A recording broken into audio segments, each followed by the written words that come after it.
കംബാക്കുകളുടെ ഒരു രാജകുമാരനാണ് Cristiano Ronaldo. ഒരു നിമിഷം മതി കളിയുടെ ഗതി ആകെ മാറ്റിമറിക്കും. അതാണ് ക്രിസ്ത്യാനോ റൊണാൾഡോ. ഇപ്പം 41 വയസ്സിലും 20-25 വയസ്സുള്ള പ്ലേയേഴ്സിൻ്റെ കൂടെയാണ് അത്രയും ശക്തനായിട്ട് കളിക്കളത്തിൽ 90 മിനിറ്റൊക്കെയാണ് കളിക്കുന്നത്. റൊണാൾഡോ ഒരു കപ്പ് അർഹിക്കുന്നുണ്ട്, അദ്ദേഹം ഒരു ലോകകപ്പ് അർഹിക്കുന്നുണ്ട്. അപ്പോൾ അദ്ദേഹത്തിന് വേണ്ടി കൈമെയ് മറന്ന് ഞങ്ങൾ പ്രവർത്തിക്കും എന്നുള്ള രീതിയിലുള്ള സ്റ്റേറ്റ്മെൻറ്റ്സ് ഒക്കെ എല്ലാ പ്ലേയേഴ്സിൻ്റെ ഭാഗത്തുനിന്നും ഉണ്ടായിട്ടുണ്ട്. മെസ്സി ഗോളടിക്കും, ഗോളടിപ്പിക്കും, സഹതാരങ്ങൾക്ക് അവസരങ്ങൾ ഉണ്ടാക്കി കൊടുക്കും. ഒരു കംപ്ലീറ്റ് പ്ലെയർ ആണല്ലോ. അപ്പോൾ മെസ്സിയുടെ സാന്നിധ്യം എത്ര സമയമാണെങ്കിലും അതിലൊരു വലിയ ഇമ്പാക്റ്റ് ഉണ്ടാവും. 19 വയസ്സിൽ 2018 ലോകകപ്പ് നേടിയ എംബാപ്പയല്ല, ഇന്ന് അദ്ദേഹത്തിൻ്റെ ഗെയിമിൽ ഒരുപാട് ഇമ്പ്രൂവ്മെൻ്റ് ഉണ്ടായി. റയൽ മാഡ്രിഡ് എന്ന് പറയുന്ന ഒരു ക്ലബ്ബിലെത്തി. ശരിക്കും റൊണാൾഡോ മെസ്സി എന്നുള്ള രണ്ട് താരങ്ങളുടെ ആ ഒരു സെയിം ജനറേഷൻ ആയിരിക്കില്ല, അല്പം താഴെയാണ്. പക്ഷെ എന്നാൽ പോലും അവർക്കൊപ്പം ആയതുകൊണ്ടാണ് നെയ്മർ ഒരു വേണ്ടത്ര രീതിയിൽ നമ്മൾ ഒരു അണ്ടർ റേറ്റഡ് പ്ലെയർ ലെജൻഡായി മാറി.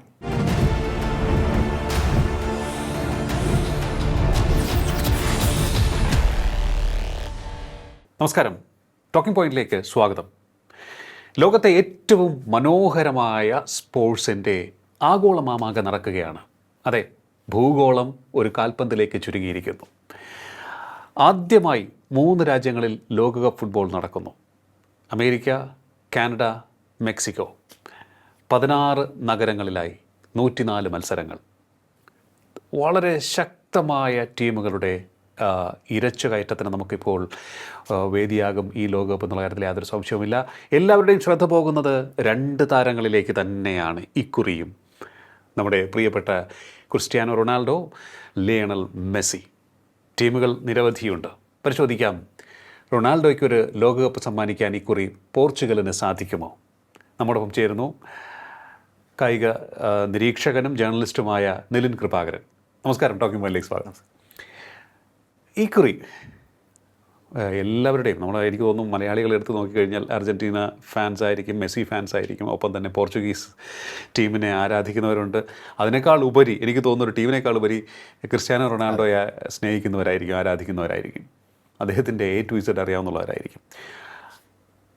റൊണാൾഡോയ്ക്ക് ഒരു ലോകകപ്പ് എല്ലാവരും ആഗ്രഹിക്കുന്നുണ്ട്. സാധിക്കുമോ പോർച്ചുഗലിന്? തീർച്ചയായും ഒരു പൂർണ്ണത എന്നുള്ള രീതിയിൽ, കാരണം ഇത്രയും വലിയ ലെജൻഡാണ്, ഒന്നുമില്ല ഇനിയിപ്പോൾ നേടാൻ ആകെ ബാക്കിയുള്ളത് ലോകകപ്പ് മാത്രമാണ്. ക്രിസ്ത്യാനോ റൊണാൾഡോയുടെ ഇതിഹാസ തുല്യമായ കരിയറിൽ ഇനിയിപ്പോൾ അവശേഷിക്കുന്നത് വേൾഡ് കപ്പ് എന്നുള്ളതാണ്. 41 വയസ്സായി. ഇപ്പം കഴിഞ്ഞ തവണ ക്വാർട്ടറിൽ തോറ്റ് പുറത്തായപ്പോൾ അദ്ദേഹം ഡഗ്ഔട്ടിലേക്ക് പോയ ഒരു കാഴ്ച എല്ലാ ഫാൻസിനും വളരെ വിഷമമുണ്ടാക്കിയതാണ്. കണ്ണീരണിഞ്ഞിട്ടാണ് അദ്ദേഹം പോയിരുന്നത്. അപ്പോൾ അന്ന് ആരും പ്രതീക്ഷയില്ല 37 വയസ്സിൽ ഇനി അദ്ദേഹം ഒരു തിരിച്ചുവരവ് നടത്തും എന്നുള്ളത്. കംബാക്കുകളുടെ ഒരു രാജകുമാരനാണ് ക്രിസ്ത്യാനോ റൊണാൾഡോ. ഒരു നിമിഷം മതി കളിയുടെ ഗതി ആകെ മാറ്റിമറിക്കും. അതാണ് ക്രിസ്ത്യാനോ റൊണാൾഡോ. ഇപ്പം 41 വയസ്സിലും 20-25 വയസ്സുള്ള പ്ലേയേഴ്സിൻ്റെ കൂടെയാണ് അത്രയും ശക്തനായിട്ട് കളിക്കളത്തിൽ 90 മിനിറ്റൊക്കെയാണ് കളിക്കുന്നത്. അസാധ്യമായൊരു സംഭവമാണ്. അപ്പോൾ ക്രിസ്ത്യാനോ റൊണാൾഡോ ഒരു ലോകകപ്പ് അർഹിക്കുന്നുണ്ട് എന്നുള്ള കാര്യത്തിൽ സംശയമില്ല. അപ്പോൾ കഴിഞ്ഞ തവണ ലയണൽ മെസ്സി എങ്ങനെയാണോ ലോകകപ്പ് നേടി അർജന്റീനയ്ക്കൊപ്പം, കാരണം എല്ലാ താരങ്ങളും കൈമെയ് മറന്ന് മെസ്സിക്ക് വേണ്ടി പോരാടി എന്നുള്ള. മെസ്സി മുന്നിൽ നിന്ന് നയിച്ചു, താരങ്ങളൊപ്പം നിന്നു. അപ്പൊ അതേ രീതിയിലുള്ള ഒരു മാജിക് ആണ് ഇത്തവണ പോർച്ചുഗലും പ്രതീക്ഷിക്കുന്നത്. നമ്മൾ പോർച്ചുഗലിൻ്റെ കാര്യം എടുത്ത് നോക്കുമ്പോൾ പലപ്പോഴും കഴിഞ്ഞ പ്രാവശ്യത്തെ പോലെ തന്നെ അദ്ദേഹം കരഞ്ഞു മടങ്ങിയ ലോകകപ്പ് ഇനിയൊരു വരവുണ്ടോ എന്ന് സംശയിച്ചു. പക്ഷേ ഇക്കുറി പോർച്ചുഗൽ വളരെ നല്ലൊരു സന്തുലിതമായ ടീമുമായിട്ട്, അല്ലേ, ബാലൻസ്ഡ് ആയിട്ടുള്ള ടീമായിട്ട്. തീർച്ചയായും, കാരണം ഇൻഫോമായുള്ള പ്ലെയേഴ്സിന്റെ ഒരു കൂട്ടം എന്നുള്ളതാണ്. കാരണം ഇൻഫോമാണ് ക്ലബ് ഫുട്ബോളിൽ ഏറ്റവും മികച്ച രീതിയിൽ കളിക്കുന്ന ഒരു ടീം. നമ്മൾ നോക്കുകയാണെങ്കിൽ പോർച്ചുഗലിൻ്റെ മിഡ്ഫീൽഡ് അതാണ് ഏറ്റവും നിർണായകം. ഒരു ടീമിൻ്റെ ഏറ്റവും പ്രധാനപ്പെട്ട ഒരു ഘടകം എന്ന് പറയുന്നത് മിഡ്ഫീൽഡാണ്. മിഡ്ഫീൽഡ് നല്ല രീതിയിൽ കളിക്കുകയാണെങ്കിൽ ഗെയിം ചേഞ്ച് ആവും. ഇപ്പോൾ സ്വാഭാവികമായിട്ടും ജാവോ നെവസ്, അതുകൂടാതെ വിറ്റീനിയ, ബ്രൂണോ ഫെർണാണ്ടസ്, ഇവർ എത്രത്തോളം ടോപ്പ് ലെവലിലാണ് ക്ലബ് ഫുട്ബോൾ കളിക്കുന്നതെന്നുള്ളത് നമുക്കറിയാം. ജാവോ നെവസ് ആണെങ്കിലും വിറ്റീനിയ ആണെങ്കിലും PSG വേണ്ടി തുടർച്ചയായ 2ാം വർഷവും ചാമ്പ്യൻസ് ലീഗ് നേടിക്കൊടുത്താൽ വന്നിരിക്കുന്നത്. ബ്രൂണോ ഫെർണാണ്ടസ് ആണെങ്കിൽ യുണൈറ്റഡിനെ ആ ഒരു പ്രതിസന്ധിയിൽ ഒപ്പം നിർത്തി ഒന്നിച്ച് നിന്ന് ഒരുമിച്ച് പോരാടിയ ഒരു വ്യക്തിയാണ്. ശരിക്കും ഒരു പോരാളിയാണ് ബ്രൂണോ ഫെർണാണ്ടസ്. അപ്പോൾ ഈ രീതിയിൽ വൈവിധ്യമാർന്ന ഒരു ടീമാണ് എല്ലാ മേഖലയിലും. മുന്നേറ്റ നിരയിലാണെങ്കിൽ ഇപ്പം ക്രിസ്ത്യാനോ റൊണാൾഡോ ഓഫ് കോഴ്സ് നമുക്കറിയാം. അത് കഴിഞ്ഞാൽ തന്നെ ഇപ്പം Joao Felix, Rafael Leao, Bernardo Silva, ഒരു വലിയ ഗ്യാങ് തന്നെയാണ്. Sergio Conceicao. അപ്പം യുവ നിരയും അതേസമയം തന്നെ എക്സ്പീരിയൻസ്ഡ് ആയിട്ടുള്ള ഒരു സമ്മേളനമാണ് പോർച്ചുഗൽ. ഒപ്പം തന്നെ അവരുടെ കോച്ച് ഒരു സൂപ്പർ സ്റ്റാറുമാണ്. അതെ, ബെൽജിയത്തിന്റെ കോച്ചായിരുന്നു. റോബർട്ടോ മാർട്ടിനസ് വന്നതിന് ശേഷമുള്ള ഒരു പോർച്ചുഗലിന്റെ ഒരു ചേഞ്ച് എന്ന് പറയുന്നത് സ്റ്റേബിൾ ആയിട്ട് അവർ കളിക്കാൻ തുടങ്ങി. കുറെ ഈഗോയും ഇഷ്യൂസും ഒക്കെ ഉണ്ടായിരുന്നു കഴിഞ്ഞ വേൾഡ് കപ്പിൽ. ആ ഈഗോ ശരിക്കും നിഴലിച്ചതാണ്. എല്ലാ ശ്രദ്ധയും റൊണാൾഡോയിലേക്ക്, ക്രിസ്ത്യാനോയിലേക്ക് പോകുന്നു. അപ്പോൾ ബാക്കിയുള്ള താരങ്ങൾ അധ്വാനിച്ച് കളിച്ചിട്ടും യാതൊരു പല ഇഷ്യൂസ് ഉണ്ടായിരുന്നു. അതൊക്കെ പരിഹരിക്കപ്പെട്ടു. അതെല്ലാം നല്ല രീതിയിൽ പരിഹരിക്കപ്പെട്ടു എന്നുള്ളത് മാത്രമല്ല, എല്ലാവർക്കും സ്പേസ് കൊടുക്കാൻ റോബർട്ടോ മാർട്ടിനസ് മാർട്ടിൻസിന് സാധിച്ചിട്ടുണ്ട്. അതുമാത്രമല്ല ബ്രൂണോ ഫെർണാണ്ടസ് ഉൾപ്പെടെയുള്ള പ്ലേയേഴ്സ് പറയുന്നത് ഞങ്ങൾ പരമാവധി പരിശ്രമിക്കും, റൊണാൾഡോ ഒരു കപ്പ് അർഹിക്കുന്നുണ്ട്, അദ്ദേഹം ഒരു ലോകകപ്പ് അർഹിക്കുന്നുണ്ട്, അപ്പോൾ അദ്ദേഹത്തിന് വേണ്ടി കൈമെയ് മറന്ന് ഞങ്ങൾ പ്രവർത്തിക്കും എന്നുള്ള രീതിയിലുള്ള സ്റ്റേറ്റ്മെന്റ്സ് ഒക്കെ എല്ലാ പ്ലേയേഴ്സിന്റെ ഭാഗത്തുനിന്നും ഉണ്ടായിട്ടുണ്ട്. അതുമാത്രമല്ല അവർ ഇടയ്ക്കൊരു UEFA നേഷൻസ് ലീഗ് നേടി, ക്വാളിഫിക്കേഷനൊക്കെ വളരെ അനായാസമാണ് അവർ ഓവർകം ചെയ്തത്. അത് ഒരൊറ്റ ഫാക്ടറേ ഉള്ളൂ, അതായത് ക്രിസ്ത്യാനോ റൊണാൾഡോ, ഇനി നമ്മൾ ഇതൊക്കെ പറയുമെങ്കിലും ക്രിസ്ത്യാനോ റൊണാൾഡോ അദ്ദേഹത്തിന്റെ പ്രൈമിലല്ല നിൽക്കുന്നത്, അതൊരു വസ്തുത. കാരണം 41ാമത്തെ വയസ്സുണ്ട്, അദ്ദേഹത്തിന് ആ ഒരു 90 മിനിറ്റും കളിക്കാൻ ഫിസിക്കൽ സ്റ്റാമിനുള്ള വ്യക്തിയാണ്, എന്നാൽ പോലും കുറച്ച് പരിമിതികളുണ്ട്. ഇപ്പോൾ ഈ സന്നാഹ മത്സരത്തിലൊക്കെ കിട്ടിയ അവസരങ്ങളൊന്നും നല്ല രീതിയിൽ കൺവേർട്ട് ചെയ്യാൻ ക്രിസ്ത്യാനോ റൊണാൾഡോയ്ക്ക് സാധിച്ചില്ല. അപ്പോൾ റൊണാൾഡോയെ സംബന്ധിച്ച് റൊണാൾഡോയും ടീമും തമ്മിലുള്ള ആ ഒരു സന്തുലിതാവസ്ഥ എന്നൊക്കെ പറയില്ലേ, അത് ഓക്കെയാണ്, അത് ആ രീതിയിൽ കൃത്യമായിട്ട് കൺട്രോൾ ചെയ്യാൻ കോച്ചിന് സാധിക്കണം. അപ്പം 90 മിനിറ്റും റൊണാൾഡോ കളിക്കേണ്ട ആവശ്യകത ചിലപ്പോൾ ഉണ്ടാവില്ല. അപ്പോൾ സ്വാഭാവികമായിട്ടും റൊണാൾഡോയെ ഹാഫ് ടൈമിന് ശേഷം പിൻവലിക്കുമ്പോൾ അത് ടീമിലൊരു പ്രശ്നമില്ലാതെ, റൊണാൾഡോയ്ക്കും പ്രശ്നം ഉണ്ടാവരുത്, മറ്റ് കളിക്കാർക്കും ഇഷ്യൂ ഇല്ലാത്ത രീതിയിൽ അത് മാനേജ് ചെയ്യാൻ സാധിക്കണം. അതാണ് ഏറ്റവും വലിയ വെല്ലുവിളി എനിക്കൊന്ന് മാർട്ടിൻസിന് മുന്നിൽ. അതെ, പോർച്ചുഗലിനെ സംബന്ധിച്ച് അത്രയേ ഉള്ളൂ. ടീം അത്രയും സ്റ്റാർ സ്റ്റഡാണ്. ഇപ്പം ഡിഫൻസ് ആണെങ്കിൽ തന്നെ റൂബൻ ഡയസിനെയൊക്കെ പോലെയുള്ള മാഞ്ചസ്റ്റർ സിറ്റിയുടെ ഏറ്റവും പ്രധാനപ്പെട്ട ഡിഫൻഡറാണ്. ഡിയാഗോ ഡാലോ ഉണ്ട്, എക്സ്പീരിയൻസ്ഡ് ആയ ജാവോ കാൻസലോ ഉണ്ട്, യങ് പ്ലെയർ ആയുള്ള ഇനാസിയോ ഉണ്ട്. അപ്പം ശരിക്കും ഒരു ബാലൻസ്ഡ് ആയിട്ടുള്ള നിര തന്നെയാണ്. ഓക്കെ, ഇനി നമ്മൾ നോക്കുമ്പോൾ അർജന്റീനയിലേക്ക് പോകുമ്പോൾ നമ്മൾ മെസ്സി കഴിഞ്ഞ പ്രാവശ്യം ലോകകപ്പ് ഉയർത്തിയപ്പോൾ എനിക്ക് തോന്നുന്നു ഈ ലോകത്തെ ഫുട്ബോൾ ആരാധകർ ഇത്രയും കാവ്യനീതി പോലെ 86-ൽ റൊണാൾഡോ മറഡോണ കപ്പ് ഉയർത്തിയതിന് ശേഷം ഒരു നീണ്ട കാത്തിരിപ്പിന് ശേഷമുള്ളൊരു നേട്ടമാണ്. ആ ഒരു സന്തോഷം പറഞ്ഞറിയിക്കാൻ പറ്റാത്തതാണ്. ഖത്തറിൽ ആ ഒരു വിജയം ഒരു സ്വപ്നതുല്യമായിരുന്നു. ഇക്കുറി എങ്ങനെയുണ്ട് ടീം? ഒരു ഏജ്ഡ് ടീം അല്ലെങ്കിൽ ഒരു പ്രായം ചെന്ന ടീം പടയാണ് എന്ന് പറയുന്നത് ശരിയാവുമോ? അതൊരു പരിധി വരെ ശരിയാണ്. കാരണം കഴിഞ്ഞ തവണ കളിച്ച പല പ്ലേയേഴ്സും, അവരുടെ പ്രൈം ഏജിൽ ഉണ്ടായിരുന്ന പല പ്ലേയേഴ്സും ഇത്തവണയുണ്ട്. അർജന്റീന ടീമിൽ ഒരു മാറ്റം ഉണ്ടായിട്ടില്ല, കാര്യമായിട്ടുള്ള മാറ്റമൊന്നും ഉണ്ടായിട്ടില്ല. വളരെ ടാലൻറ്റഡ് ആയിട്ടുള്ള യങ് പ്ലേയേഴ്സ് പിന്നെ വന്നിട്ടില്ല, ഓൾറെഡി ഉണ്ട്, അവരിപ്പോഴും കളിക്കുന്നുണ്ട്. പിന്നെ ചില പ്ലേയേഴ്സ് അത്ര ഫോമിലല്ല. ഇപ്പം മെക്കലിസ്റ്റർ കഴിഞ്ഞ വേൾഡ് കപ്പിലെ ഏറ്റവും പ്രധാനപ്പെട്ട യങ് പ്ലെയർ ആയിരുന്നു. ഇപ്പോൾ ക്ലബ് ഫുട്ബോൾ മെക്കലിസ്റ്റർ അത്ര നല്ല ഫോമിലല്ല. റോഡ്രിഗോ ഡീപോൾ ആണെങ്കിലും ഇപ്പം മിയാമിക്ക് വേണ്ടി ഒരു ഓർഡിനറി പെർഫോമൻസ് ആണ് പുറത്തെടുക്കുന്നത്. പക്ഷേ അർജന്റീനയ്ക്ക് വേണ്ടി കളിക്കുമ്പോൾ ഇവരെല്ലാം എക്സെപ്ഷനലി വെല്ലാവും എന്നുള്ളതാണ്. എന്നാലും മെസ്സി തന്നെയായിരിക്കും ഫാക്ടർ. കാരണം മെസ്സി തന്നെ ആശ്രയിക്കേണ്ട ഒരു സാഹചര്യം അർജന്റീനയ്ക്ക് ഇപ്പോഴും ഉണ്ടെന്നാണ് പൊതുവെ നമുക്ക് മനസ്സിലാക്കാം. ഫിനിഷിംഗ് ടച്ചിൽ മെസ്സി വേണം എല്ലാ മേഖലയിലും. മെസ്സി എന്ന് പറഞ്ഞാൽ ഒരു പ്ലേ മേക്കറാണ്. അതെ, മെസ്സി ഗോളടിക്കും, ഗോളടിപ്പിക്കും, സഹതാരങ്ങൾക്ക് അവസരങ്ങൾ ഉണ്ടാക്കി കൊടുക്കും, ഒരു കംപ്ലീറ്റ് പ്ലെയർ ആണല്ലോ. അപ്പം മെസ്സിയുടെ സാന്നിധ്യം എത്ര സമയമാണെങ്കിലും അതിലൊരു വലിയ ഇമ്പാക്റ്റ് ഉണ്ടാവും. പിന്നെ മെസ്സിയുടെ ഒരു ഫിസിക്കൽ സ്റ്റാമിന സംബന്ധിച്ച് ചെറിയ പ്രശ്നങ്ങളുണ്ട്, അദ്ദേഹത്തിന് പരിക്കുണ്ട്. ക്രിസ്ത്യാനോയുടെ കാര്യം പറഞ്ഞതുപോലെ മെസ്സി ഈ രണ്ടുപേരും 6ാമത്തെ ലോകകപ്പാണ് കളിക്കുന്നത് അല്ലേ? 6ാമത്തെ ലോകം 2006 മുതലുള്ള യാത്രയാണ്. അതെ. അപ്പോൾ പിന്നെ ലൗട്ടാരോ മാർട്ടിൻസിനെയൊക്കെ പോലെയുള്ള നല്ല ലീത്തലായിട്ടുള്ള സ്ട്രൈക്കേഴ്സ് ഉണ്ട്. പിന്നെ എനിക്ക് തോന്നുന്നു സ്കലോണി എന്ന് പറയുന്ന കോച്ചാണ് ശരിക്കും അർജന്റീനയുടെ ഒരു അൺസങ് ഹീറോ. ഓക്കെ, കാരണം അദ്ദേഹം ഈ ടീമിനെ വിജയിക്കാൻ പറ്റുമെന്ന് അദ്ദേഹം തെളിയിച്ചു കൊടുത്തു. കാരണം ഒരു ഡ്രീം റണ്ണാണ്. അതെ, കോപ്പ നേടി 2 വർഷങ്ങൾക്ക് ശേഷം വേൾഡ് കപ്പ് സ്വന്തമാക്കി 86-ന് ശേഷം മെസ്സിയെ തന്നെ, മെസ്സിക്കൊരു ഇന്റർനാഷണൽ കിരീടം ഇല്ല എന്നുള്ളത് വലിയൊരു ന്യൂനതയായിരുന്നു, ലോകകപ്പില്ല എന്നുള്ളത്. ഇനിയിപ്പോൾ ഒന്നുമില്ല പറയാൻ. അതിൻ്റെ ശരിക്കും ആ റിസൾട്ട് ഉണ്ടാക്കി കൊടുത്ത സ്കലോണിയുടെ പറയുമ്പോൾ ഒരു ഹൈ പ്രൊഫൈൽ കോച്ചൊന്നും ആയിരുന്നില്ല അദ്ദേഹം. പക്ഷെ അദ്ദേഹം ഈ ടീമിനെ ആ രീതിയിൽ മരിച്ച് കളിക്കുന്ന ഒരു ഗാങ്ങിനെ, കാരണം ഇത്രയും ഒരു അർജന്റീനയുടെ ഏറ്റവും വലിയ പോസിറ്റിവിറ്റി എന്ന് പറഞ്ഞാൽ അവരുടെ ആ ഒരു ഓറിയന്റേഷനാണ്, അവരുടെ ഒരു കെട്ടുറപ്പ്, ഒരു ലക്ഷ്യത്തിന് വേണ്ടി, രാജ്യത്തിന് വേണ്ടി കളിക്കുക. കാരണം അർജന്റീന ജേഴ്സി അണിഞ്ഞു കഴിഞ്ഞാൽ എത്ര ഇൻഫോർമൽ അല്ലാത്ത പ്ലെയറും വേറെ ലെവലാവും. അത് പലപ്പോഴും ശ്രദ്ധിച്ചിട്ടുണ്ട് നമ്മളല്ലേ. കാണാൻ സാധിച്ചിട്ടുള്ള മത്സരങ്ങളെല്ലാം അത് നിഴലിക്കുകയും ചെയ്യുന്നുണ്ട്. അവരുടെ ആ ഒരു ഒത്തിണക്കം, അവരുടെ ആ ഒരു പന്തടക്കം, അവർ ആ അറ്റാക്ക് ചെയ്യുമ്പോഴാണെങ്കിലും അതിലെല്ലാം കാണാൻ സാധിക്കും നമുക്ക്. എത്ര കരുത്തരോടുകൂടിയാണ് ഏറ്റുമുട്ടുമ്പോഴാണെങ്കിലും അത് കാണാൻ സാധിക്കും. തോൽപ്പിക്കാൻ ഏറ്റവും ബുദ്ധിമുട്ടുള്ള ടീമാണ് ഇപ്പോഴും അങ്ങനെ തന്നെയാണല്ലേ, അതിലൊരു മാറ്റമില്ല. പക്ഷെ ഒരു സംശയം വരുന്നത് ഈ മെസ്സി എന്ന് പറയുന്ന ഒരു ഫാക്ടർ, ആ എക്സ് ഫാക്ടർ, മെസ്സിക്ക് എത്രത്തോളം ഈ ഒരു ലോകകപ്പിൽ അർജന്റീനയെ ഡ്രൈവ് ചെയ്ത് കൊണ്ടുവരാൻ പറ്റും. കാരണം മെസ്സി എന്ന് പറഞ്ഞാൽ കഴിഞ്ഞ ലോകകപ്പ് വെറുതെ നേടിയതല്ല, മെസ്സിക്ക് വേണ്ടി എല്ലാവരും കളിച്ചു മെസ്സിക്കൊപ്പം. പക്ഷേ മെസ്സി തന്നെയായിരുന്നു മെയിൻ പെർഫോമർ. കാരണം ഏറ്റവും മികച്ച താരത്തിനുള്ള ഗോൾഡൻ എന്താ പറയാ ബോൾ മെസ്സിയാണ്. മെസ്സി ഗോളടിച്ചു, ഗോളടിപ്പിച്ചു. അപ്പോൾ അതാണ് ആ ചേഞ്ച്. ആ ഒരു സംഭവം മെസ്സിക്ക് ഇനി റീക്രിയേറ്റ് ചെയ്യാൻ പറ്റുമോ എന്നുള്ളത് ഒരു ചോദ്യമാണ്. പക്ഷെ മെസ്സിയാണ്, നമുക്കൊന്നും പറയാൻ പറ്റില്ല. കാരണം പിന്നെ വേറൊരു കാര്യം കൂടി ഉണ്ട്. കാരണം അവരെ സംബന്ധിച്ച് അവരൊരു അച്ചീവ്മെന്റ് നേടിക്കഴിഞ്ഞു, വേൾഡ് കപ്പ് എന്നുള്ള സംഭവം അവർ നേടിക്കഴിഞ്ഞു. അപ്പം ആ ഒരു ഫെർവർ ഇത്തവണ അവർക്കത് റീക്രിയേറ്റ് ചെയ്യാൻ പറ്റുമോ, ആവശ്യമുണ്ടോ എന്നുള്ളത് ഒരു ചോദ്യം. ആരാധകരോട് ചോദിക്കുമ്പോൾ അങ്ങനെയാ പറയുന്നത്, അത്രയും ഒരു ദാഹം. ഞങ്ങൾക്ക് കഴിഞ്ഞ തവണ ലോകകപ്പ് കിട്ടി, ഞങ്ങൾ സാറ്റിസ്ഫൈഡ് ആണ്, ഇത്തവണ എന്താണെങ്കിലും ഞങ്ങൾ ഹാപ്പിയാണ്. ഓക്കെ, കിട്ടിയാ കിട്ടി. അതെ അതെ തീർച്ചയായിട്ടും. പക്ഷേ പോർച്ചുഗലിനെ സംബന്ധിച്ചിടത്തോളം ഇതുവരെ ലോകകപ്പ് കിട്ടിയിട്ടില്ല. ഇല്ല. അവരുടെ ഗെയിം പലപ്പോഴും ആ ഒരു നിർണായക ഘട്ടത്തിൽ താഴേക്ക് പോകുന്ന ആ ഗെയിമിൻ്റെ പെർഫോമൻസ് ലെവൽ താഴേക്ക് പോകുന്നു, ഔട്ടായി പോകുന്നു. അത്തരത്തിലുള്ളൊരു അപകടം അല്ലെങ്കിൽ അത്തരത്തിലുള്ളൊരു ആശങ്ക അവരെ ഇതുവരെ അലട്ടിയിരുന്നു. പക്ഷേ ഇക്കുറി എല്ലാം സജ്ജമാണ്.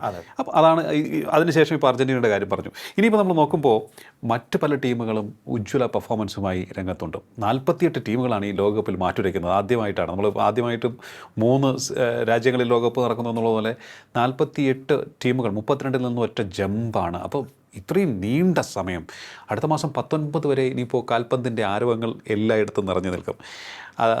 ഈ ലോകകപ്പിൽ ബാക്കിയുള്ള ടീമുകൾ നമുക്ക് ഒരിക്കലും എഴുതള്ളാൻ സാധിക്കാത്ത കുറേയേറെ കരുത്തന്മാരുണ്ട്. അതിൽ ആർക്കാണ് കൂടുതൽ സാധ്യത കൽപ്പിക്കുന്നത് നിലിൻ? ഫ്രാൻസ് ആണോ, സ്പെയിനാണോ, അതോ ഇംഗ്ലണ്ടാണോ? ഒപ്പം തന്നെ നമുക്ക് മുന്നിൽ ബ്രസീലുണ്ട്. ബ്രസീലിനെ ഒരിക്കലും മറക്കാൻ പാടില്ല. അതെ. ഏത് ടീമിനാണ് ഏത് ടീമിനെ കുറിച്ചാണ് ഇനി നമുക്ക് പറയാൻ സാധിക്കും? ഇതിലിപ്പോൾ ശരിക്കും ഇപ്പം നിലവിലിപ്പം ഒരുവിധം അനലിസ്റ്റുകൾ, പ്രധാനപ്പെട്ട മുൻ ഫുട്ബോൾ താരങ്ങൾ, അത് കൂടാതെ തന്നെ ബെറ്റിംഗ് ചാർട്ടുകളിലൊക്കെ ഏറ്റവും ഫേവറേറ്റുകളായിട്ട് കാണുന്നത് ഫ്രാൻസാണ്. ഫ്രാൻസും സ്പെയിനും ഫ്രാൻസും ഉണ്ട്. ഈ 2 ടീമുകളാണ് നിലവിൽ ഏറ്റവും കൺസിസ്റ്റൻ്റ് ആയിട്ട് പെർഫോം ചെയ്യുന്ന അത്രയും വലിയ താരനിബിഡമായ 2 ടീമുകളാണ്. ഇപ്പോൾ ഫ്രാൻസിലേക്ക് വരികയാണെങ്കിൽ ഫ്രാൻസ് കഴിഞ്ഞ വേൾഡ് കപ്പിൽ കപ്പിനും ചുണ്ടിനിടയിലാണ് കിരീടം നഷ്ടപ്പെട്ടത്. അവസാനം പെനൽറ്റി ഷൂട്ടൗട്ടിലാണ് അർജന്റീനയോട് വീണത്, നമുക്ക് എല്ലാവർക്കും അറിയാം. അതിന് മുമ്പ് അവർ ജേതാക്കളാണ് 2018. അപ്പോൾ ഒരു ഡ്രീം റണ്ണിലാണ് ഫ്രാൻസ് മുന്നോട്ട് പോകുന്നത്. ദിദിയെ ദശാംസ് എന്ന് പറയുന്ന കോച്ചാണ് അന്നു മുതൽ അവർക്കൊപ്പം ഉള്ളത്. ഇത്രയും സ്റ്റാർ സ്റ്റഡഡ് ആയുള്ള ഇൻഫോം ആയുള്ള ഒരു ടീം എല്ലാ മേഖലയിലും ഉണ്ടോ എന്നുള്ളതൊരു ചോദ്യമാണ്. ഇപ്പം മുന്നേറ്റ നേരെ തന്നെ നമ്മൾ നോക്കണം, പേരുകൾ മാത്രം മതി. എംബാപ്പെ ഏറ്റവും മുന്നിൽ തന്നെ നിൽക്കുന്നു. പിന്നെ അതുകൂടാതെ എംബാപ്പയെ സപ്പോർട്ട് ചെയ്യാൻ ഡെംബലെ എന്ന് പറഞ്ഞാൽ 2 യൂറോപ്യൻ ചാമ്പ്യൻഷിപ്പ്, അതായത് ചാമ്പ്യൻസ് ലീഗ് PSG നേടിക്കൊടുത്തിട്ടാണ് വന്നിരിക്കുന്നത്. ബാലൻഡിയോർ ജേതാവാണ് നിലവിലെ. പിന്നെയാണെങ്കിൽ സപ്പോർട്ടീവായിട്ട് യങ് പ്ലേയേഴ്സ്, ബാർക്കോളയുണ്ട്, അതുകൂടാതെ ഒലീസെ ഇപ്പോഴത്തെ ഒരു യങ് സെൻസേഷനാണ് ബയൺ മ്യൂണിക്കിൻ്റെ. പിന്നെ വരുന്ന ഡെസേറെ ഡൂബെ. ഇപ്പോൾ മിഡ്ഫീൽഡിലാണെങ്കിൽ എക്സ്പീരിയൻസ്ഡ് ആയിട്ട് എല്ലാവരും ഇഷ്ടപ്പെടുന്ന എങ്കോളെ കാണ്ടെ ഇപ്പോഴും ഉണ്ട്, ചൗമേനി ഉണ്ട്, റാബിയോ ഉണ്ട്. ഡിഫൻസിലാണെങ്കിൽ ഇന്ന് ലോകത്തെ ഏറ്റവും മികച്ച സെൻട്രൽ ബാക്ക് എന്നൊക്കെ അറിയപ്പെടുന്ന ആർസനലിൻ്റെ ഏറ്റവും പ്രധാനപ്പെട്ട പ്ലെയർ ഉണ്ട്. അപ്പോൾ ഇതാണ് അവരുടെ ഒരു അവസ്ഥ. കാരണം ഒന്നിലധികം പൊസിഷനിൽ ഏറ്റവും മികച്ച സ്റ്റാർ സ്റ്റഡഡ് ആയിട്ടുള്ള ഒരു ടീം തന്നെയാണ് ഫ്രാൻസും, അല്ലേ? അപ്പോൾ എംബാപ്പെ നമുക്കറിയാം, പണ്ട് വളരെ ഫാസ്റ്റായി ഓടുന്നു, ഗോൾ അടിക്കുന്നു, വേഗത്തിൽ സ്കോർ ചെയ്യുന്നു എന്നുള്ളതായിരുന്നു അദ്ദേഹത്തിൻ്റെ ഏറ്റവും വലിയ ഹൈലൈറ്റ് എന്ന് പറയുന്നത്. പക്ഷേ ഇക്കുറി നോക്കുമ്പോൾ കുറേ കൂടി മെച്വേർഡ് ആയിട്ടുള്ള എംബാപ്പെ ആയിരിക്കും നമുക്ക് കാണാൻ സാധിക്കുക, അല്ലേ? തീർച്ചയായും. കാരണം എംബാപ്പെ ഒരുപാട് മാറിക്കഴിഞ്ഞു. കാരണം ആ 19-ാം വയസ്സിൽ 2018 ലോകകപ്പ് നേടിയ എംബാപ്പെ അല്ല. ഇന്ന് അദ്ദേഹത്തിൻ്റെ ഗെയിമിൽ ഒരുപാട് ഇമ്പ്രൂവ്മെൻ്റ് ഉണ്ടായി. റയൽ മാഡ്രിഡ് എന്ന് പറയുന്ന ഒരു ക്ലബ്ബിലെത്തിയിട്ട് പ്രതീക്ഷിച്ച വിജയം നേടാൻ അദ്ദേഹത്തിന് സാധിച്ചിട്ടില്ല. അപ്പോൾ ആൾ മെച്യൂർഡ് ആയിട്ടുണ്ട്. പക്ഷേ എന്നാൽ പോലും എംബാപ്പെ എന്ന് പറയുന്ന ഒരു പ്ലെയർ ഒരു നിമിഷം മതി കളിയുടെ ഗതി അദ്ദേഹത്തിന് മാറ്റിമറിക്കാൻ സാധിക്കും. ഒന്ന് വേഗത, രണ്ടാമത്തെ കാര്യം സ്കില്ല്, പിന്നെ ഗോൾ അടിക്കാനുള്ള ഒരു വ്യഗ്രത, ഫിനിഷിംഗ് മികവ്, പവർ, ഇതെല്ലാം ചേരുന്നതാണ്. ക്ലിനിക്കൽ പ്ലെയർ ആണ്. അതിനൊപ്പം ഇത്രയും ഒരു ക്ലസ്റ്റർ ആയുള്ള പ്ലേയേഴ്സ്, ഒന്നാന്തരം പ്ലേയേഴ്സ് ഡിഫൻസിലാണെങ്കിലും മിഡിലാണെങ്കിലും ഒക്കെ ഉണ്ട്. പക്ഷേ ഫ്രാൻസിന് ചെറിയൊരു പ്രോബ്ലം ആയിട്ട് പൊതുവെ പറയുന്നത് ഈ ഒഫൻസീവായുള്ള ടീമിന്, അതായത് ഒരു ഒഫൻസീവ് മൈൻഡ് സെറ്റുള്ള ടീമാണ് ബേസിക്കലി ഫ്രാൻസ്. അറ്റാക്കിംഗ് ആണ്. പക്ഷേ അതിനനുസരിച്ച് ചില സമയങ്ങളിൽ കോച്ച് ദിദിയെ ദശാംസ് അവരെ ജനറേറ്റ് ചെയ്യുന്നില്ല എന്നുള്ളതൊരു പ്രശ്നമാണ്. കാരണം അവരെ പലപ്പോഴും ഒരു നെഗറ്റീവ് ഫുട്ബോൾ കളിപ്പിക്കുന്നു, സേഫ് അപ്രോച്ച് സ്വീകരിപ്പിക്കുന്നു എന്നുള്ള ഒരു ആക്ഷേപമുണ്ട്. അത് ആ ടീമിൻ്റെ ഒരു അടിസ്ഥാന ഒരു എനർജിയെ ചിലപ്പം ബാധിച്ചേക്കാം. അപ്പം എന്തായാലും ഫ്രാൻസ് തോൽപ്പിക്കാൻ ഏറെ ബുദ്ധിമുട്ടുള്ള ഹോട്ട് ഫേവറേറ്റ്സ് ആയുള്ള ഒരു ടീം തന്നെയാണ്.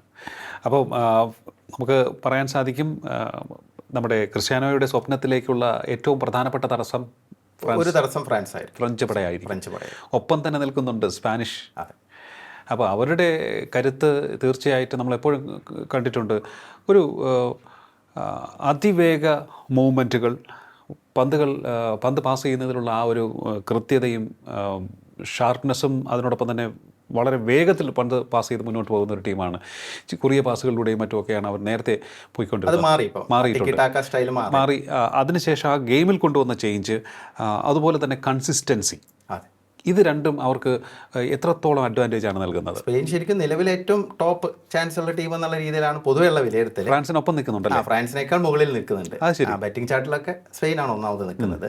അത് മാത്രമല്ല ഈ സൂപ്പർ കമ്പ്യൂട്ടേഴ്സ്, ചാറ്റ് GPT ഇവരെയൊക്കെ പ്രൊഡിക്ഷൻസിൽ സ്പെയിനാണ് നിൽക്കുന്നത്. സ്പെയിൻ്റെ ഏറ്റവും എന്താണെന്ന് വെച്ചാൽ സ്പെയിൻ്റെ നിലവിലെ യൂറോപ്യൻ യൂറോ കപ്പ് നേടിയിട്ടാണ് വന്നിരിക്കുന്നത്. അപ്പോൾ അത് അവർക്കൊരു വലിയ അഡ്വാൻറ്റേജ് ആണ്. കാരണം യൂറോ കപ്പ് എന്ന് പറഞ്ഞാൽ അറിയാലോ, ലോകകപ്പ് കഴിഞ്ഞാൽ ഏറ്റവും കൂടുതൽ പ്രസ്റ്റീജിയസ് ആയിട്ടുള്ള ടൂർണമെൻ്റ് ആണ്. അത്രയും വലിയ കോമ്പറ്റീഷൻ ഉള്ള ഒരു ടൂർണമെൻ്റ് ആണ്. ഒന്നാമത് ലെമീൻ യമാൽ എന്ന് പറയുന്ന യങ് സെൻസേഷൻ. യമാൽ തകർത്താടിക്കൊണ്ടിരിക്കുകയാണ്. അതെ, യമാലിൻ്റെ ഒരു ഇതെന്താണെന്ന് വെച്ചാൽ മെസ്സിയെ അനുസ്മരിപ്പിക്കുന്ന രീതിയിലുള്ള ഒരു പ്ലെയറാണ്. ബാഴ്സലോണയുടെ പ്ലെയറാണ്. മികച്ച രീതിയിൽ പ്രായത്തേക്കാൾ അത്രയും മികവിലൂടെ കളിക്കുന്ന ഒരു പ്ലെയർ. 18 വയസ്സ് മാത്രമേ ഉള്ളൂ. ഒന്നാമത് വൈഡ് ഏരിയയിൽ ഇത്രയും കമാൻഡോടെ കളിക്കാൻ പറ്റുന്ന വളരെ അപൂർവം പ്ലെയേഴ്സേ ഉള്ളൂ. ഒന്നാമത് നല്ലൊരു സ്കിൽഫുൾ ആയുള്ള പ്ലെയറാണ്. ശരിക്കും ഒരു മെജീഷ്യനാണ്. ഗോൾ അടിപ്പിക്കും, ഗോൾ നേടും. നിർണായക സന്ദർഭങ്ങളിൽ ലോങ് റേഞ്ച് ഗോളുകൾ നേടാൻ അസാമാന്യ മികവുള്ള പ്ലെയറാണ്. അതുമാത്രമല്ല അസിസ്റ്റുകൾ നൽകാൻ, ശരിക്കും തളികയിൽ എറിഞ്ഞു കൊടുക്കുക എന്നൊക്കെ പറയുമ്പോൾ ഒരു ക്ലീശ ആയിരിക്കും. പക്ഷെ ആ രീതിയിലുള്ള പാസുകൾ, അളന്നു മുറിച്ചുള്ള പാസുകളൊക്കെ നൽകാൻ മികവുള്ള പ്ലെയറാണ്. ഗെയിം കംപ്ലീറ്റ് കൺട്രോൾ ചെയ്യാൻ പറ്റും എന്നുള്ളതാണ്. പിന്നെ അതിനൊപ്പം തന്നെ നിക്കോ വില്യംസ് എന്ന് പറഞ്ഞ മറ്റൊരു യങ് സെൻസേഷൻ ഉണ്ട്. അപ്പം ലെഫ്റ്റ് വിങ്ങിലും റൈറ്റ് വിങ്ങിലും രണ്ട് ഒന്നാന്തരം പ്ലെയേഴ്സ് അവിടെ സെറ്റാണ്. പിന്നെ പറയാം, ലോകത്തെ ഏറ്റവും മികച്ച മിഡ്ഫീൽഡ് എന്ന് വേണമെങ്കിൽ വിശേഷിപ്പിക്കാൻ പറ്റുന്ന മിഡ്ഫീൽഡാണ് സ്പെയിനുള്ളത്. Fabian Ruiz, Pedri, Rodri. അതെ, ഇവരൊക്കെ കഴിഞ്ഞ കുറേ നാളായി ഗെയിം കൺട്രോൾ ചെയ്യുന്നവരാണ്. ലോക ഫുട്ബോൾ തന്നെ കൺട്രോൾ ചെയ്യുന്ന മിഡ്ഫീൽഡേഴ്സ് ആണെന്ന് പറയാം. ഈ മിഡ്ഫീൽഡ് മികവ് തന്നെയാണ് ഏത് വിങ്ങിലൂടെയാണ് അറ്റാക്ക് വരുന്നതെന്ന് പറയാൻ സാധിക്കാത്ത അൺപ്രഡിക്റ്റബിൾ മുന്നേറ്റം കാഴ്ചവെക്കാൻ സാധിക്കുന്ന ടീം തന്നെയാണ് അല്ലേ? തീർച്ചയായും. ഡിഫൻസിലാണ് ചെറിയൊരു പ്രശ്നം. കുറച്ച് എക്സ്പീരിയൻസ് അല്ലാത്ത കുറച്ച് പ്ലെയേഴ്സ് ഉണ്ട്. പ്രത്യേകിച്ച് കുബാർസി എന്ന് പറയുന്ന സെൻട്രൽ ബാക്ക് യങ് പ്ലെയറാണ്. അങ്ങനെയുള്ള കുറച്ച് ഇഷ്യൂസ് ഉണ്ട്. പിന്നെ കുക്കുറേ എന്ന് പറയുന്ന ലെഫ്റ്റ് ബാക്ക്, അദ്ദേഹം ചിലപ്പോൾ അഡ്വാൻസ് ചെയ്ത് വന്നു കഴിഞ്ഞാൽ വേണ്ടത്ര രീതിയിൽ തിരിച്ചു വരുന്നില്ല. അങ്ങനെയുള്ള ചെറിയ ഇഷ്യൂസ് ഒക്കെ ഉണ്ട്. പിന്നെ ഗോൾ കീപ്പർ ഉനൈ സിമൺ ചില സമയങ്ങളിൽ നിർണായക സന്ദർഭങ്ങളിൽ ചില മിസ്റ്റേക്സ് വരുത്താറുണ്ട്. പക്ഷേ അവർക്ക് ബാക്കപ്പ് നല്ല ഗോൾ കീപ്പേഴ്സ് ഉണ്ട്. ആർസണലിന്റെ ഡേവിഡ് റായ ഉണ്ട്, ബാഴ്സലോണയുടെ ജോവാൻ ഗാർസിയ ഉണ്ട്. ടീം അടിപൊളിയാണ്. സ്പെയിൻ പൊതുവെ ഒരു സാധ്യതയുണ്ട്. അവരെ തോൽപ്പിക്കാന്ന് പറഞ്ഞാൽ നല്ല ബുദ്ധിമുട്ടാണ്. പിന്നെ സെന്റർ ഫോർവേഡ് എന്നുള്ള രീതിയിൽ പഴയ പോലെ ഡേവിഡ് വിയയോ അല്ലെങ്കിൽ ടോറസിനെയും പോലെ ആ ഒരു ലെവലുള്ള ഒരു സെന്റർ ഫോർവേഡ്, ഒരു സ്ട്രൈക്കർ ഇല്ല എന്നുള്ളത് ചെറിയൊരു ന്യൂനതയാണ്. അവരുടെ കോച്ച് ലൂയിസ് ഡെ ലാ ഫോണ്ടെ. അതെ, എന്തായാലും ടീം വളരെ സജ്ജമാണ്. നമ്മൾ നോക്കുമ്പോൾ സ്പെയിൻ ഒരു വശത്തുണ്ട്, ഫ്രാൻസ് ഒരു വശത്തുണ്ട്. അപ്പോൾ ഈ രണ്ട് ടീമുകൾക്കാണ് ബെറ്റിംഗ് ചാർട്ടിൽ ഏറ്റവും കൂടുതൽ സ്ഥാനം. സ്പെയിനാണ് ഒരുപടി മുന്നിൽ നിൽക്കുന്നത് അല്ലേ? അപ്പോൾ ഈ ഫ്രാൻസും സ്പെയിനും കൂടി ഇപ്പോൾ ഏറ്റുമുട്ടുകയാണ്. ഇന്ന് ഒരു മത്സരം നടക്കുകയാണെങ്കിൽ ആർക്കായിരിക്കും സാധ്യത? അത് പെനാൽറ്റി ഷൂട്ടൗട്ടിലേക്ക് നീങ്ങുമോ? അത് പ്രവചനാതീതമായിരിക്കും. നമുക്കൊന്നും പറയാൻ പറ്റില്ല. കാരണം രണ്ട് ടീമും അത്രയും ടോപ്പിലാണ് നിൽക്കുന്നത്. സ്റ്റാർ പ്ലെയേഴ്സ് ഉണ്ട്. ഒരിക്കലും പറയാൻ പറ്റില്ല എന്നുള്ളതാണ് വസ്തുത. ബ്രസീലിനെ കുറിച്ച് നമ്മൾ മറന്നു. അതെ, ബ്രസീലിലേക്കാണ് നമ്മൾ പോവേണ്ടതെന്ന് തോന്നുന്നു. ബ്രസീൽ ഒരു ആവേശം ഉയർത്തുന്നുണ്ടോ ഈ കുറി? എനിക്ക് പലപ്പോഴും ആ ഒരു ആവേശം കിട്ടുന്നില്ല. ആ ഒരു വൈബ് നമുക്ക് കിട്ടണമല്ലോ. നമ്മളിപ്പോൾ പോർച്ചുഗലിനെ കുറിച്ച് പറയുമ്പോൾ, അതുപോലെ തന്നെ പണ്ടൊക്കെ നമ്മൾ ഫുട്ബോളിനെ കുറിച്ച് സംസാരിക്കാനിരിക്കുമ്പോൾ ആദ്യം വരുന്ന പേരുകളിൽ ഒന്ന് ബ്രസീലിയൻ ടീം തന്നെയാണ്. 5 ലോകകപ്പ് നേടി, ഏറ്റവും അധികം എല്ലാ ലോകകപ്പിലും എത്തിയ, എല്ലാ ലോകകപ്പും കളിച്ച ഒരേ ഒരു ടീം. 5 ലോകകപ്പ് നേടി ലോകകപ്പ് നേട്ടത്തിൽ മുന്നിൽ നിൽക്കുന്നു. ബ്രസീലിൻ്റെ ടീം ഇപ്പോൾ എങ്ങനെയുണ്ട്? അത് എത്രത്തോളം പരുക്കാണ് പലപ്പോഴും മാച്ചിൽ വരുമ്പോൾ, ടൂർണമെൻറ്റിൽ വരുമ്പോൾ അവർ അലട്ടുന്നത്? ഇപ്പോഴും നെയ്മർ പരിക്കിൻ്റെ പിടിയിലാണെന്ന് കേൾക്കുന്നു. അതെ, അദ്ദേഹത്തിന് ആദ്യത്തെ 3 മത്സരങ്ങൾ എന്തായാലും നഷ്ടപ്പെടുമെന്നാണ് പറയുന്നത്. ഇപ്പം നമ്മൾ ഈ റൊണാൾഡോയെ കുറിച്ച് പറഞ്ഞു, മെസ്സിയെ കുറിച്ച് പറഞ്ഞു. നെയ്മറിനും ലാസ്റ്റ് വേൾഡ് കപ്പ് ആയിരിക്കും. ശരിക്കും റൊണാൾഡോ, മെസ്സി എന്നുള്ള രണ്ട് താരങ്ങളുടെ ആ സെയിം ജനറേഷൻ ആയിരിക്കില്ല, അല്പം താഴെയാണ്. പക്ഷെ എന്നാൽ പോലും അവർക്കൊപ്പം ആയതുകൊണ്ടാണ് നെയ്മർ ഒരു വേണ്ടത്ര രീതിയിൽ നമ്മൾ ഒരു അണ്ടർ റേറ്റഡ് പ്ലെയർ, ലെജൻഡായി മാറി. അതൊരു വസ്തുതയാണ്. കാരണം ഇത്രയും സ്കിൽഫുൾ ആയുള്ള ഒരു പ്ലെയർ, ഇത്രയും സൗന്ദര്യാത്മക ഫുട്ബോൾ കളിക്കുന്നത്, നമ്മളിപ്പോൾ അതൊക്കെ ഒരു ക്ലീശ പ്രയോഗമാണ്. പക്ഷേ അത് ഇപ്പോഴും നടത്തുന്ന, അല്ലെങ്കിൽ അത് മൈതാനത്ത് കാണിച്ചു തരുന്ന ഒരു പ്ലെയറാണ് നെയ്മർ. സുൽത്താൻ എന്നൊക്കെയാണ് അത് അറിയപ്പെടുന്ന ആരാധകർക്കിടയിൽ, ബ്രസീലിയൻ സുൽത്താൻ. അപ്പോൾ നെയ്മർ ഒരു മെയിൻ ഫാക്ടറാണ്, ഒരു മോട്ടിവേറ്റ് ചെയ്യുന്ന ഒരു ഫാക്ടർ കൂടെ. നെയ്മറുടെ സാന്നിധ്യം ഉണ്ടെങ്കിൽ തന്നെ ബ്രസീലിന് അതൊരു വലിയ ആശ്വാസമായിരിക്കും. അപ്പോൾ അദ്ദേഹം ഫുൾ ടൈം കളിച്ചില്ലെങ്കിൽ പോലും. പിന്നെ ബ്രസീലിൽ ഇത്തവണ ഒരു പ്രതീക്ഷയുണ്ട്. കാരണം വെച്ചാൽ അവരുടെ കോച്ച് കാർലോ ആഞ്ചലോട്ടിയാണ്. അതെ, കാരണം ലോകത്ത് ഇത്രയും വലിയ സക്സസ്ഫുൾ ആയുള്ള ഒരു കോച്ചാണ്. 5 ചാമ്പ്യൻസ് ലീഗൊക്കെ ക്ലബ്ബുകൾക്ക് നേടിക്കൊടുത്ത, വിവിധ ക്ലബ്ബുകൾക്ക് നേടിക്കൊടുത്ത വളരെ എക്സ്പീരിയൻസ്ഡ് ആയിട്ടുള്ള ഒരു മാനേജറാണ്. അപ്പം ആഞ്ചലോട്ടി വന്നതിൻ്റെ ഒരു ഇമ്പാക്റ്റ് ബ്രസീൽ ടീമിൽ ഇപ്പോൾ കാണാനുണ്ട്. സന്നാഹ മത്സരങ്ങളാണെങ്കിലും ക്വാളിഫിക്കേഷനിലൊക്കെ പിന്നീട് ഒരു ചേഞ്ച് കണ്ടിട്ടുണ്ട്. ഒരു ലോങ് ടൂർണമെന്റ് ആണ്, സമയമുണ്ട്. തീർച്ചയായും. അതെ, പക്ഷേ എന്നാലും ബ്രസീലിൻ്റെ ഒരു പ്രോബ്ലം എന്താണെന്ന് പറഞ്ഞാൽ ക്ലബ്ബിൽ ഏറ്റവും മികച്ച രീതിയിൽ പെർഫോം ചെയ്യുന്ന കളിക്കാരുടെ കൂട്ടമാണ്. സ്റ്റാർ സ്റ്റഡഡ് ആണ്, പക്ഷേ അത് രാജ്യത്തിന് വേണ്ടി അവർ പെർഫോം ചെയ്യില്ല എന്നുള്ളൊരു പരാതി പണ്ട് വിനീഷ്യസ് ഏറ്റവും കൂടുതൽ വിമർശനം നേരിടുന്ന ഒരു പ്ലെയറാണ്. റഫീനി ആണെങ്കിലും പ്രതീക്ഷിക്കുന്ന ഒരു പെർഫോമൻസ് അദ്ദേഹത്തിന് ബ്രസീലിയൻ ജേഴ്സിയിൽ സാധിക്കുന്നില്ല എന്നുള്ളതൊരു ന്യൂനതയാണ്. അപ്പോൾ ആ ഒരു കില്ലർ ആറ്റിറ്റ്യൂഡ് എന്നൊക്കെ പറയില്ല നമ്മൾ, പണ്ട് റൊണാൾഡോ, റോബർട്ടോ കാർലോസ്, കഫു, അവരൊക്കെ കാണുമ്പം തന്നെ അവർ വിജയിക്കാൻ വേണ്ടി വരുന്നവരാണെന്ന് നമുക്ക് തോന്നും. അത് ഇപ്പോൾ ഇല്ല. പക്ഷെ എന്നിരുന്നാലും ബ്രസീൽ ഏത് ടീമിനെയും തോൽപ്പിക്കാൻ പറ്റുന്ന സ്റ്റാർ സ്റ്റഡഡ് ആയുള്ള ഒരു ടീം തന്നെയാണ്. പിന്നെ ക്വാർട്ടറാണ് അവർക്കൊരു പ്രശ്നം. അതെ, ക്വാർട്ടറിൽ വീഴുന്നു. ക്വാർട്ടർ ദുരന്തം തന്നെ കണ്ടിട്ടുണ്ടല്ലേ. 5 തവണ 2002 ലോകകപ്പ് നേടിയതിന് ശേഷം 5 തവണ ക്വാർട്ടറിൽ, അതും വല്ലാത്ത പരാജയങ്ങൾ 2006, 10, 18, 22 4 തവണ, 4 തവണ, ഒരു തവണ സെമിയിൽ. അത് പിന്നെ ഒരു ദുരന്തമായി പോയി. അതെ, അതൊരു ദുരന്തമായി പോയി. അതൊരു വല്ലാത്ത 7 ഗോൾ വാങ്ങുക എന്ന് പറയുമ്പോൾ എനിക്ക് തോന്നുന്നു എതിർ ടീമിന് സഹതാപം തോന്നുന്ന അവസ്ഥയിലേക്ക് പോലും അവർ അത്രയും തകർന്നു പോയ ഒരവസ്ഥ.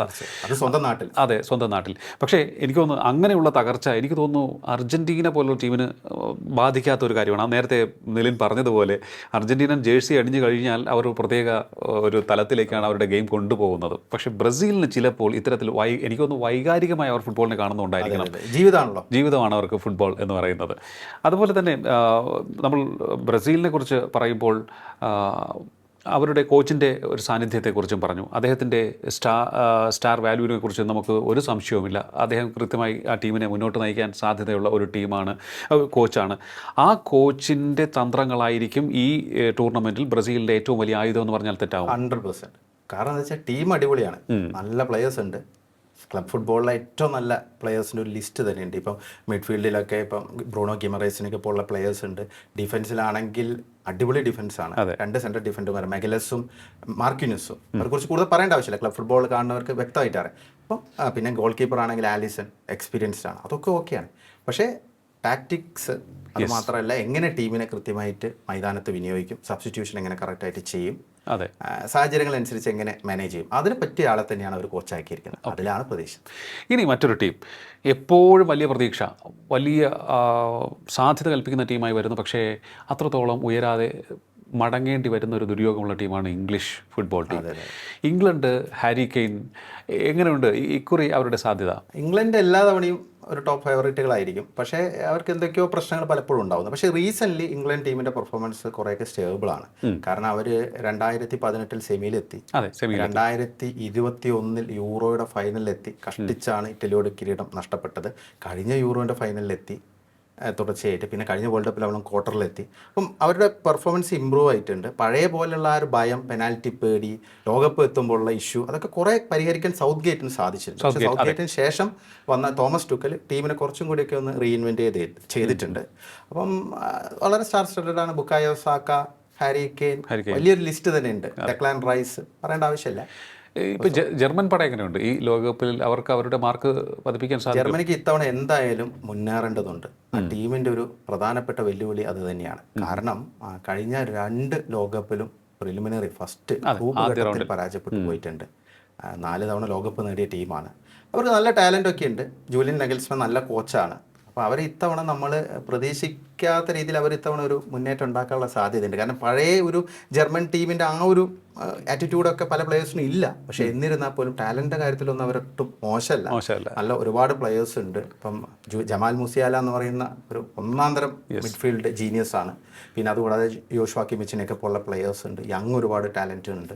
അപ്പോൾ അതുകൊണ്ട് തന്നെ അവർ ചിലപ്പോൾ ഇത്തവണ ഒരു മുന്നേറ്റം നടത്താനുള്ള ഒരു സാധ്യതയുണ്ട്. കാരണം ജർമ്മനിക്ക് വലിയ പ്രഷറില്ല ഇപ്പോൾ.